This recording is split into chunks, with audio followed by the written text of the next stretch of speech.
And then I try to say, but that's not actually knowledge. It's really just information, which Okay, is a so okay. much more interesting topic, right? So Yeah, yeah. that's where I'm at with my message. So we're using the word knowledge in the same way. I just wanted to make sure because Yeah.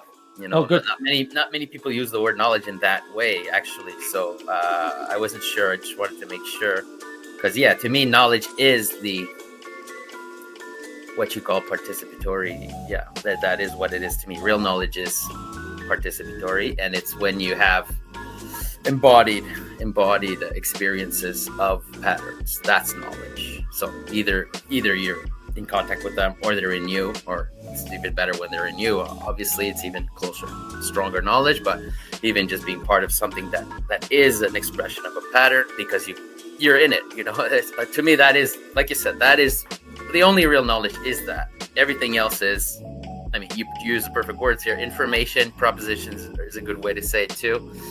So yeah, I agree, and I think one of the problems that happens with that, with the just having information language, you know, just talking about words, we could say, is that there's a weird confusion that happens. This is what my experience, where people think they're using just words, but they're actually not, and they're actually talking from their experience, and they're assuming that everyone, their word is the same as mine because there's this little step that I'm skipping, which is my experience of reality. And I expect you to have the same experience as me, but you don't.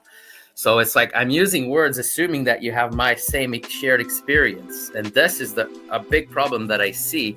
And I think most arguments going on right now, just people arguing, I mean, just in general, it's everywhere now. It's all about arguing with everyone. I'm annoyed by it, actually. This is the biggest problem. Like, people are not even using the same words with the same meaning, and they're just arguing with each other, or they're agreeing. So it's like you can't win when you do that, because either you agree on false words or you argue on false words. It's a lose-lose situation. I mean, it's not good. So, but then if you want to use just words and you really do want to do the just information part, well, then you're like in mathematics right there. You're at a really high level of reason that not most people have, to be honest.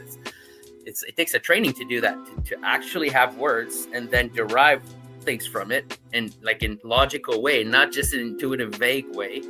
And not many people do have that. And there's a reason why fields as precise as mathematics are limited to things like numbers, right? Yes. Because with numbers, you can easily do this deduction type reasoning, which is real deduction, you know, because numbers are simple things comparatively to things that are in nature, let's say. So you can use this reason. And then in other fields of science where things have been really, really defined and experimented with, such as physics, let's say, and chemistry, maybe, then you can also use this kind of deduction a little bit. I think it's a mistake still, but I mean, you could still do it in a way that it's not just people arguing on nonsense, right? You could talk about real things still. But when we talk about anything else in life or nature or in society, we use these words, we assume people have the same meaning, and they almost never do. And it ends up being a big waste of time. This is my feeling about it. Words don't contain meaning. Meaning is a function of the content of the word, which is a definition. And almost no English words have a single definition. Mm-hmm. That's a little weird, right? Plus the context of the word.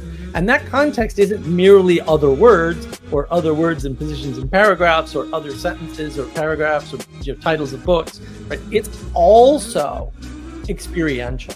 And the for me, the sort of pernicious or dangerous part is people don't really understand it. A good author will impart their experience with set and setting, it's called in writing, right? So they'll impart experience in set and setting or invoke common experience. And that will become part of the thing, of the context that makes the words have meaning. And that's why you can read a horror, and people usually don't do this, but you can actually lift sentences and whole paragraphs out of horror novels, right? And match them up with paragraphs and sentences in fantasy or science fiction or romance or mystery, and they're almost identical, but the meaning of those terms is very different, because the context, which is part of set and setting, is part of the context setting in literature, right?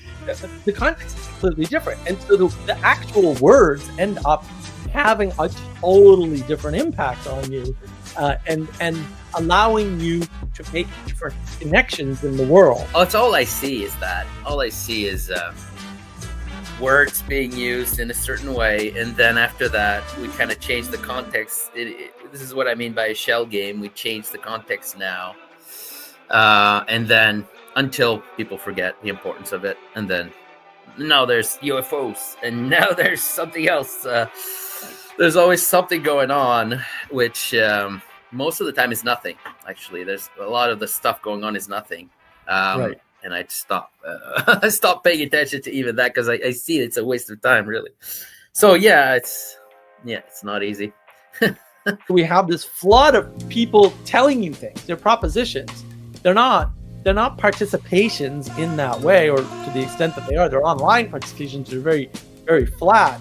And that's all full of manipulation, because propositions are easy to manipulate. Your original point. People use words and they say something like emanation, and they don't mean what I mean by emanation, right? Or they say knowledge, and are we doing the same definition of knowledge? It turns out we are. Right? I'm not surprised, but I'm happy that we got to that, right? So we are using the same idea of knowledge, the same conception, but some people don't have the same conception for the same words. Yeah. The whole I wasted so much time arguing with people. At one point, I realized kind of what you're saying. I mean, it's just meaningless words that people use, and then when you try to define, which I think is what we should do at one point sometimes, and then the person keeps using the word the way they already had it in their mind. It's like, because it's hard to change a word in your mind, or it's hard to agree on a word and what it means for the sake of argument, and then you know what I mean? Like, to entertain the definition of a word for the sake of arguing with someone is something that's very difficult to do. So it almost never happens. You know, I've had a lot of experiences with that, with the whole time definition of time thing. Because in my book I talk about time, but I say very clearly I'm not talking about actual time. I'm talking about this pattern that I'm calling cyclical time. But then sometimes people still argue with me, and I'm like, okay. And they say things like, well, that's not what time means. And I'm like, I know, I just said that's not what time means. I just said so in my book. I just said that. I said, when I say time, I mean an influence of change that is also cyclical, because just change is cyclical. When you're changing towards something, you're not cyclical. But when you're just changing, like the pure impetus of change, then you turn around in circles because you reach a limit, and then you keep changing, so you come back. You know, it's almost like physics. It's a real thing, you know. But then people just argue with me, but then they don't. It's like they don't want to entertain my definition, and it's like the word's not important. You know, we can use another word if you like. It doesn't have to be the word time. It could be another word, but that's what I'm talking about. But then somebody comes along and is like, no, it's not true that time is not cyclical in the biblical worldview. And I'm like, what? What do you mean? And then I talk to a little bit, and then I realize, okay, what you mean by time is a series of events, basically what we call history. You see what I mean? I'm just saying, it's like, because then they get stuck in definitions. Right. And it's like, I don't care about the word, okay? I don't care about this word time that I use. That's why I put it in quotes, because I don't really care about that word, but we got to choose a word when we communicate, so I'm using that word. But then it's like, so I had so many arguments like that, but it's like, even when you define, that's what I'm saying, even when you define the word, it doesn't work, because people still use their definition.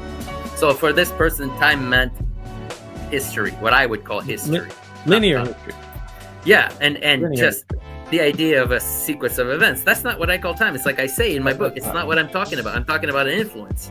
Anyway, it's just an example that I've come up with a lot. People arguing with me, and it's like, okay, I understand that you don't want you to use my definition of time. That's fine. Let's choose another word then. Let's call it something else. But no, see, people can't do that. They want to like argue about words and things like that. And it's like, or it's often about teams too. It's like people like teams. They like to be on a team against another team. It's kind of interesting actually, because when I had this argument about time, the person was like, no, that's a pagan conception. The idea that time is cyclical, that's not biblical, it's not Christian, it's pagan. And I'm like, what? but then that's when I had the argument, and I realized what they meant by time was history, basically. And then it's not cyclical in the sense that it doesn't repeat exactly. And then when I got to the bottom of it, I was like, okay, whatever. It's like, that's the end of the argument. I'm wasting my time here. That's not important what you're saying. It's like, and you know what? Pagans didn't also have cyclical time, if that's what you mean by cyclical time, because I don't think pagans thought that everything repeated exactly, precisely in the same series of events. Yeah. Pagans didn't think that either. So it's not a pagan conception, you know? Yeah, they're focusing on this propositional way of learning. But propositional learning doesn't exist, right? That's just programming. It's rote memorization. It's repeating things over and over again. It's stuffing facts into your head. But and I made this case in one of my videos too. You don't learn when you read a book. Like, you either accept the words or reject the words. Yeah. We must also learn to sense what we meet visibly to be a kind of language. What we usually only look at speaks something to us. Visible speech. So eurythmy. So that helps. The visual tie-in component helps. But we don't understand that relationship